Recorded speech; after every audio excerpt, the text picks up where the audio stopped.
இல்ல ஜோதிமணி அவர்களுக்கு என்ன பிரச்சனை? ஏன் பதட்டப்படுறாங்க? ஏன் பயப்படுறாங்க? ஏன் தேர்தலுடைய தோல்வி பயம் இப்பவே அவங்களுக்கு தெரியுது? அதனால் தமிழகத்தை பொறுத்தவரை போன முறை கொடுத்த அதே 36 நாள் இந்த முறையும் கொடுத்திருக்கிறாங்க.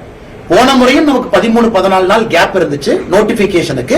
இந்த முறையும் 13-14 நாள் இருக்கு. எந்த தவறும் இல்லையே. தேர்தல் ஆணையத்தை பொறுத்தவரை எல்லோருக்குமே தெரியும், தேர்தல் நோட்டிபிகேஷனே 15-16 வரன்னு தெரிஞ்சனாலதான் டிஎம்கே அவங்க மாநாடே 9ஆம் தேதி போட்டாங்க. நாங்களும் எங்களுடைய மாநாடு 11ஆம் தேதி போட்டோம். தேசிய ஜனநாயக கூட்டணி மாநாடு அண்ணன் எடப்பாடி பழனிசாமி அவர்கள் பாரத பிரதமர் நரேந்திர மோடி ஐயாவுடைய தலைமையில. எல்லோருக்குமே தெரியும் அந்த டைம்ல தான் இது வரும். பேசிக்கா யூகிச்சுக்கலாம், எல்லாருக்குமே காமன் சென்ஸ் இருக்கு. அசாம்ல எல்லாமே. அதனால இவங்க சம்பந்தமே இல்லாம திமுக 9ஆம் தேதியே மாநாடு போட்டாங்க. இவங்க சொல்லிருக்கலாமே. இதுவரை தமிழ்நாட்டுக்குள்ள ராகுல் காந்தி எட்டி பார்க்கல. தமிழக மக்கள் கேட்பாங்கல்ல, தேர்தல் அறிவித்த பிறகு மட்டும் ஒரு தலைவர் வந்தார்னா அந்த தலைவருக்கு என்ன அழகு? 2021 இருந்து எத்தனை முறை ராகுல் காந்தி தமிழ்நாட்டுக்கு வந்திருக்காங்க? தேர்தல் அறிவிச்ச பிறகு ஒருத்தர் வந்தார்னா அவர் பேர் டூரிஸ்ட், அவர் பேர் தலைவர் கிடையாது. தேர்தலுக்கு முன்பு வரணும், வேறு வேறு காலகட்டத்தில் வந்தா தான் அவங்க தலைவர். அது மோடி அவங்க பின்பற்றுறாங்க. ராகுல் காந்தி அவர்களை பொறுத்தவரை ஒப்புக்கு சப்பானியா ஒரு 3 பிரச்சாரத்துக்கு வருவாங்க. அதை பற்றி பேசாத ஜோதிமணி அவர்கள் கரூர் நடக்கக்கூடிய அட்டூழியத்தை ஏன் பேச மாட்டாங்க? செந்தில் பாலாஜி செய்யக்கூடிய தவறை ஏன் பேச மாட்டாங்க? திரு எம்.ஆர். விஜயபாஸ்கர் மீது செந்தில் பாலாஜி அட்டவிழ்த்தக்கூடிய அட்டூழியத்தை பத்தி ஏன் பேச மாட்டாங்க?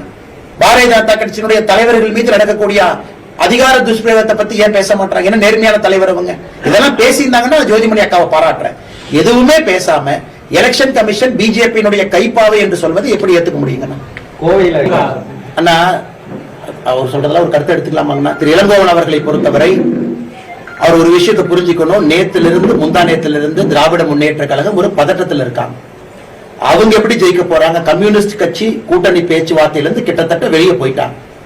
திருமாவளவன் அவர்கள் கூட்டணி பேச்சுவார்த்தை பக்கம் வரவே இல்லை. இன்னும் எத்தனையோ கட்சிகள் அசமாதானத்தை வெளிப்படுத்துறாங்க. நாங்க வரவே மாட்டோம். அதையெல்லாம் கண்டுக்காம விஜய் எப்படி இருக்க வேண்டும், விஜய் எப்படி இருக்கக்கூடாதுன்னு அவருக்கு முழு நேரம் 24/7 அட்வைஸ் கொடுக்கிறது திமுகவுடைய வேலையா போச்சு. ஏன் திருமாவளவன் அவர்கள் அட்வைஸ் கொடுத்துட்டு இருக்காரு.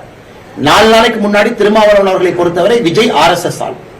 நேத்து திருமாவளவன் அவர்களை பொறுத்தவரை விஜய் இந்த கூட்டணிக்கு வரக்கூடாது.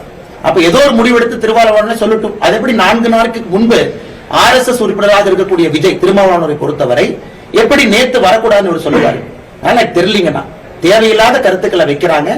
அதுல திரு இளங்கோவன் அவர்களுடைய கருத்தும் அந்த கருத்துல சேர்த்துதான் நாங்க பாக்குறோம்.